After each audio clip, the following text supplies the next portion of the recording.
Então Lucas capítulo 23, versículo 39, palavra do Senhor diz assim: e um dos malfeitores crucificados blasfemava contra Jesus, dizendo: você não é o Cristo?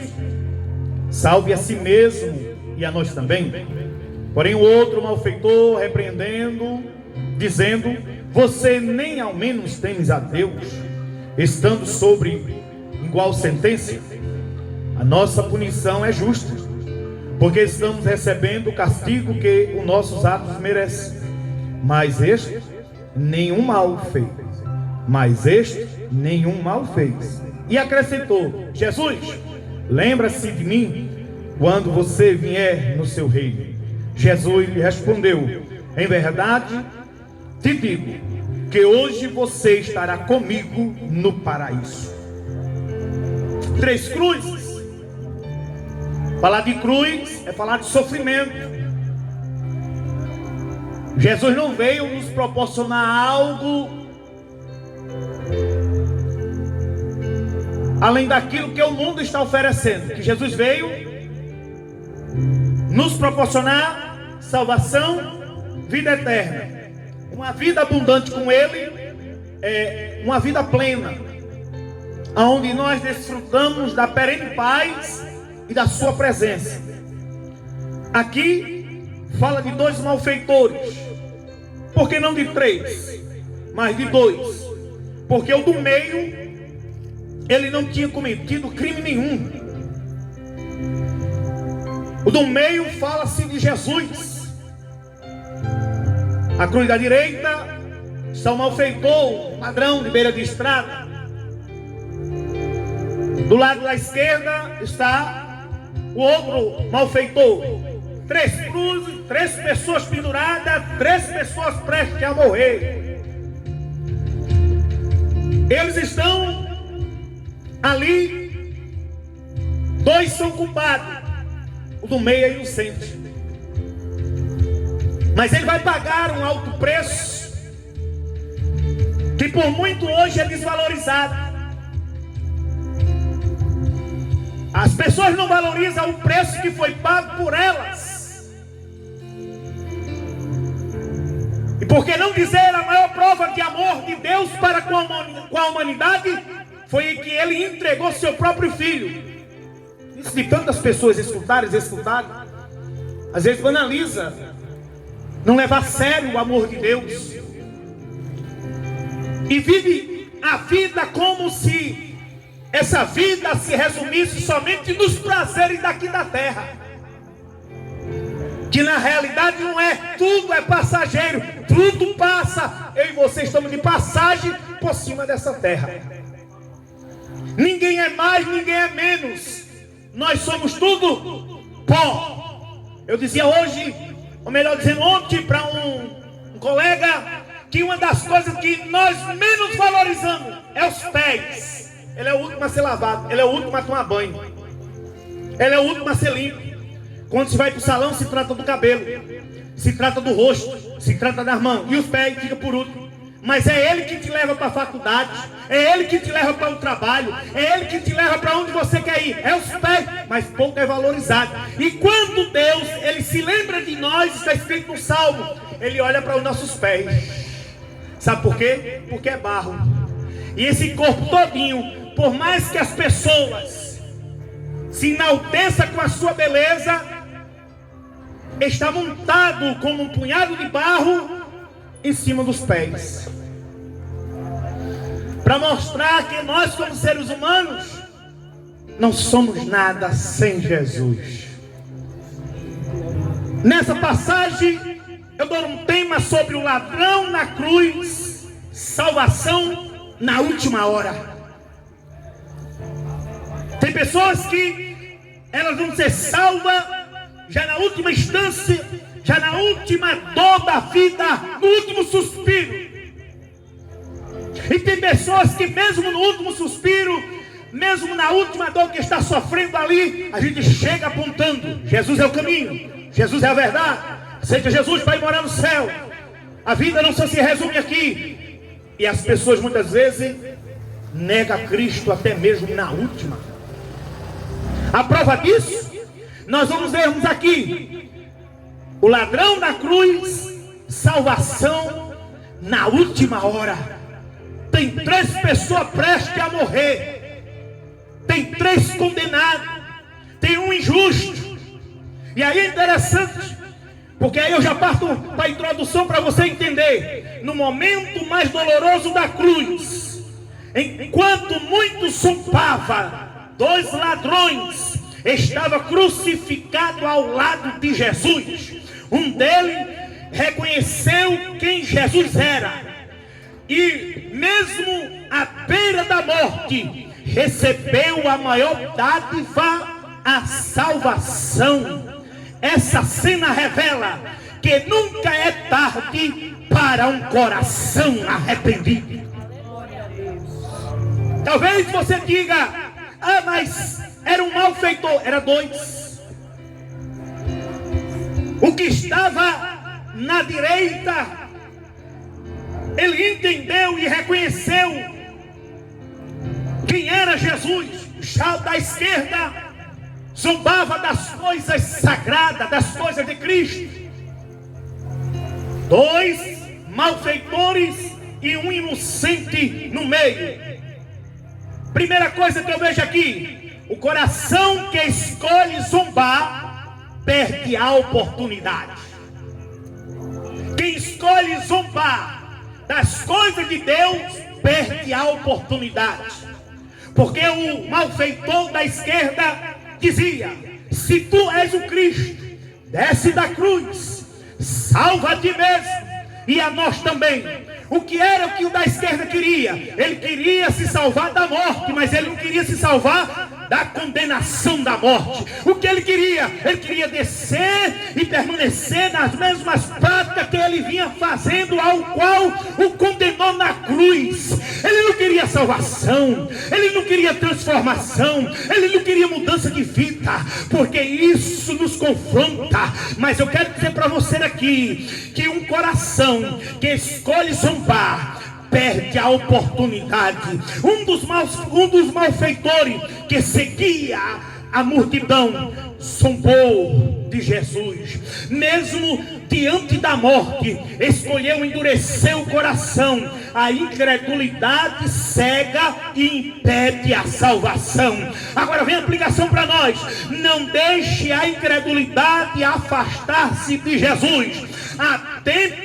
Há um tempo para quem se arrepende. Há um tempo para se arrepender. E esse tempo é agora. É agora. Porque nós estamos vivendo e nós não sabemos qual é a hora que nós vamos partir. Nós estamos na fila da morte. Eu venho dizer a você, lembrar a você: nós, seres humanos, estamos na fila da morte. A qualquer hora é chamada uma das fichas. E a gente não sabe se vai ser o próximo, vai ser eu. Estou na fila. A gente não sabe se o próximo será você que está na fila. Mas a minha preocupação com a vida do ser humano é como vai a tua vida, se está alinhada com Deus. E se você tem certeza que se a morte tragasse você hoje, na vida que você vive, você ia para o céu. Olhe, entenda que eu estou falando de 2 salteadores de beira de estrada, 2 ladrões que estão no monte, 3 cruzes, e o Salvador está no meio. O coração que escolhe zombar das coisas de Deus perde a oportunidade. E é o que o mundo tem feito. Nós temos visto uma geração que zomba, que escarnece e que desperdiça o tempo com aquilo que é sagrado, zombando, escarnecendo. A gente vê o que tem acontecido pelo mundo aí afora. Pessoas que têm morrido por causa desta palavra. Segundo ponto que eu observo aqui é que o arrependimento verdadeiro reconhece quem é Jesus. Aí vem a pergunta para nós: quem é Jesus para você? Você conhece? Ou você só conhece de ouvir falar como Jó? Quem é Jesus? O arrependimento verdadeiro reconhece quem é Jesus. O outro lado, o ladrão reconheceu as suas culpas, a sua inocência, de Cristo. Ele creu mesmo sem ver nenhum milagre. Isso me chama a atenção. Porque tem pessoas que para crer em Cristo precisa ter um milagre, precisa acontecer alguma coisa. E o que foi que levou o ladrão da direita a ter um coração verdadeiro, reconhecer quem era Jesus? O outro lado, ele reconheceu a sua culpa e a inocência de Cristo Jesus. Ele creu mesmo sem ver nenhum milagre. Levou ele a crer, porque a primeira palavra proferida na cruz que Cristo estava foi a oração que ele fez ao Pai: Pai, perdoa este porque não sabe o que faz. Como é que alguém que é inocente e que foi pego pela lei a tramar lá as testemunhas e colocaram uma culpa nele, ele agora está sentenciado a morrer? Quem? Jesus. Só que aí é interessante que apenas ouvindo a voz do Salvador, um simples pedido, lembra-te de mim, mudou seu destino. Porque um coração arrependido, Deus ele não rejeita. Deus rejeita o pecado e o pecador também. Mas na contrapartida, quando ele vem com um coração arrependido, esse Deus ele não rejeita. Porque o verdadeiro arrependimento reconhece quem é Jesus. E esse verdadeiro arrependimento livrou o ladrão da direita descer para o inferno, sendo conduzido às mansões celestiais por Jesus. Porque ele teve um coração verdadeiro que reconheceu quem era Jesus. Agora uma aplicação para nós: reconhecer a sua condição, quem é Jesus ou quem Jesus é, transforma qualquer vida. E não precisa ser perfeito, só precisa ser sincero. Porque por mais que eu esteja com esse microfone, eu não sou perfeito. Eu não vim mostrar a perfeição. Como as pessoas muitas vezes, com a sua hipocrisia, vai para redes sociais e mostra algo impecável. Às vezes a família está reunida em uma mesa porque ela vai ser posta na rede social, mas na realidade está desunida. Tem intriga, tem inveja, tem dissensão.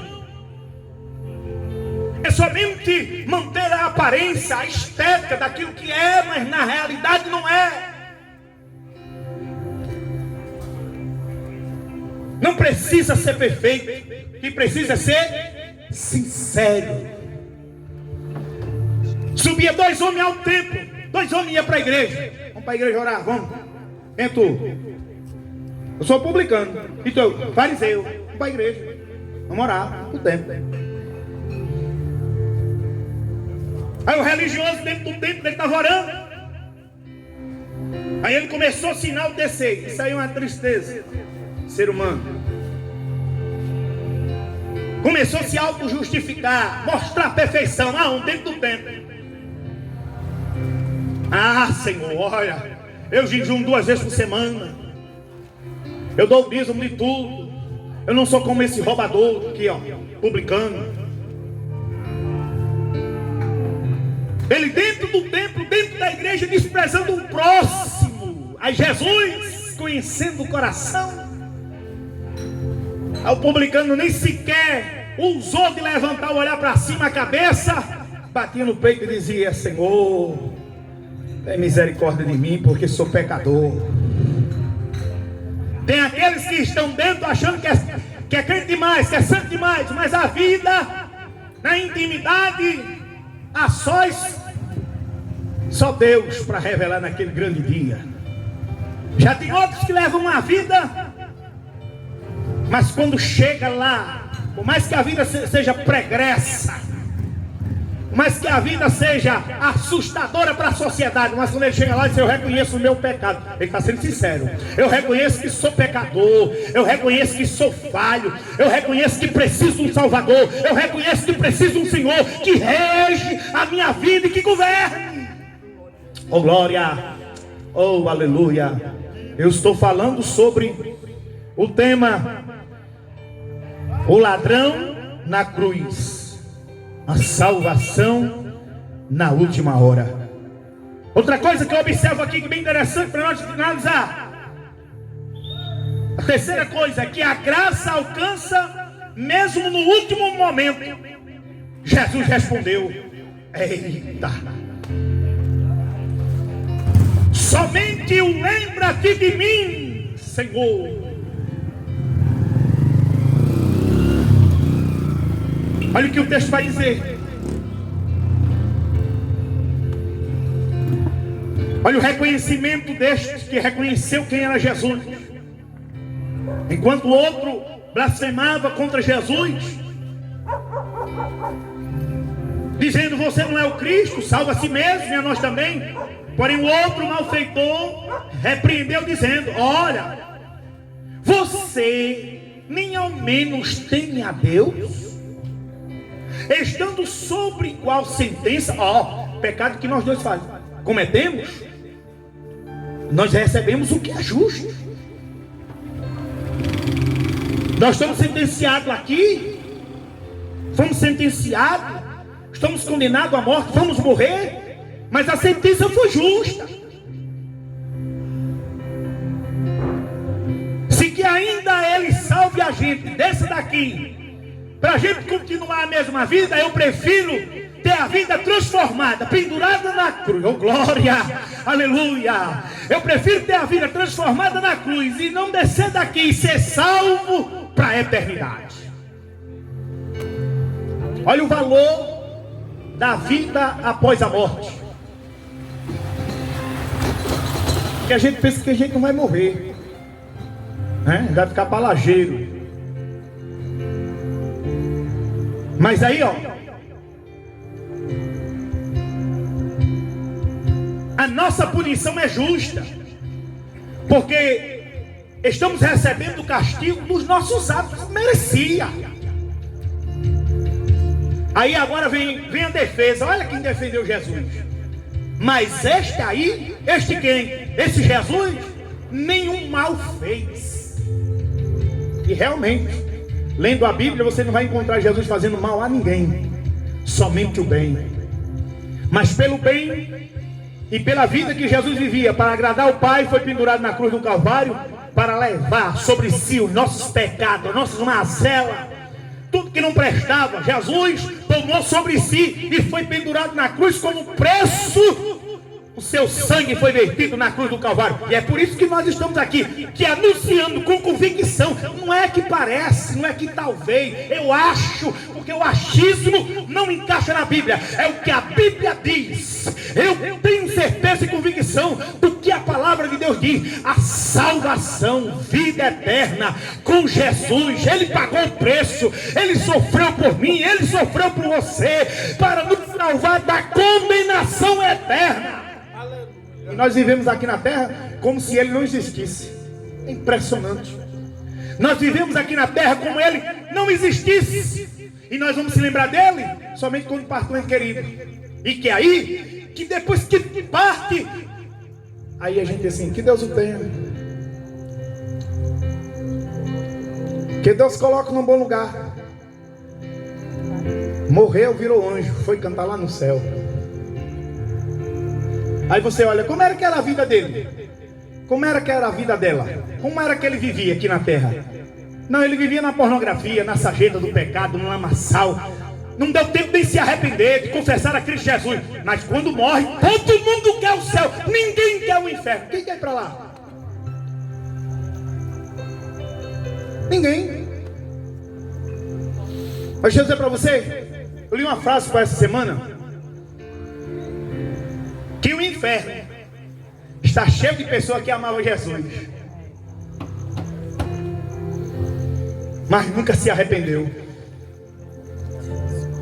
Ah, mas eu amo a Deus. Ah, mas eu tenho um Deus na minha vida. Aí a gente olha muitas vezes, Jesus, como tudo está longe. Mas como é que tu prova, irmão, isso aí? Se ele estava sendo crucificado, ele estava no meio de dois malfeitores, mas que ele foi colocado lá. E aí, a graça alcança mesmo no último momento. Jesus respondeu: hoje estarás comigo no paraíso. A salvação não é por obras, mas pela graça mediante a fé. Mesmo no último instante, Deus pode reescrever uma história.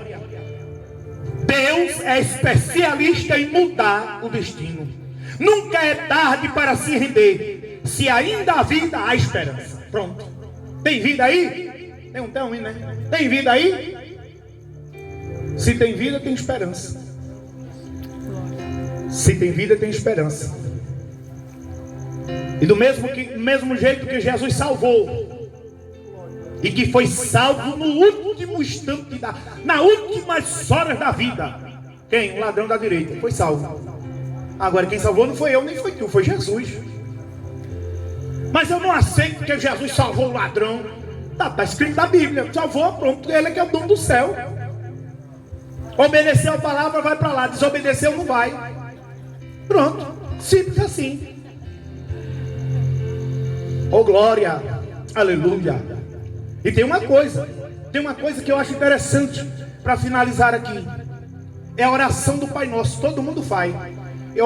Ou tem ela memorizada na cabeça.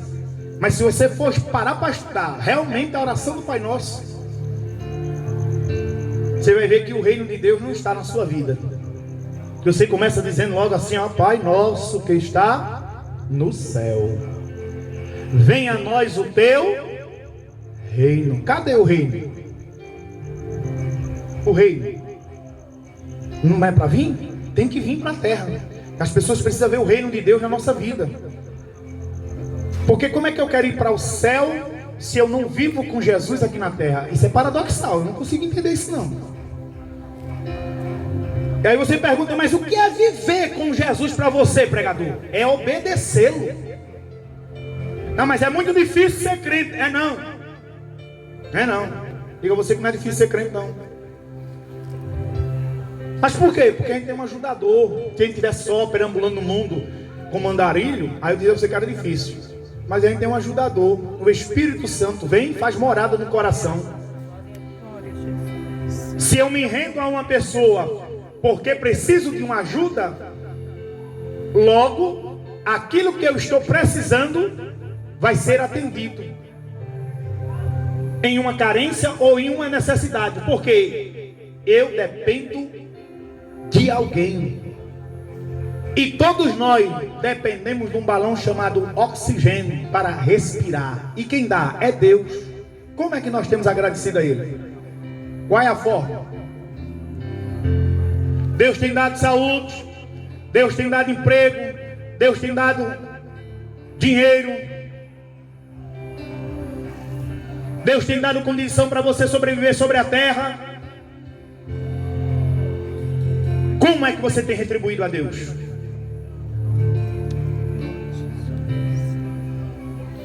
Porque a gente não precisa ter muito nessa terra para ser feliz. O que eu preciso é ter Jesus morando dentro da minha casa. E a paz que excede todo o entendimento, essa preencherá tudo que está faltando. Porque que adianta morar num palácio, mas o diabo mora lá. Que adianta pisar em tapete vermelho todos os dias, mas pisa com o diabo. A vida é perturbada, não tem paz, não tem tranquilidade, não sabe o que é ter Jesus na vida. Oh glória! Não sabe o que é ter o conselheiro da paz, o príncipe da paz, o pai da eternidade. E é por isso que nós estamos aqui. Hoje você foi pego de surpresa neste momento, mas quando nós se reunimos é para glorificar o nome de Jesus. Venha para Jesus enquanto é tempo, entregue a sua vida, aproveite a oportunidade, porque o ladrão da esquerda lamento dizer, foi para o inferno. Infelizmente. Pense numa coisa que está claro na Bíblia. Ele não quis Jesus. Para entrar no céu tem que aceitar Jesus. É impossível você chegar lá no céu sem antes conhecer Jesus aqui na terra. Agora, foi doloroso para o da direita receber Jesus na última hora. Mas foi melhor ser salvo naquela última hora do que permanecer vivo na terra, continuando com as mesmas práticas. Então Jesus é o mesmo, não mudou. Ele continua salvando. Não perca a oportunidade. Jesus quer te salvar. Foi para isso que ele morreu na cruz. Que Deus te abençoe, nos abençoe e nos ajude a caminhar, a sobreviver sobre essa terra. Que o amor de Deus esteja derramado em nossos corações. Deus abençoe.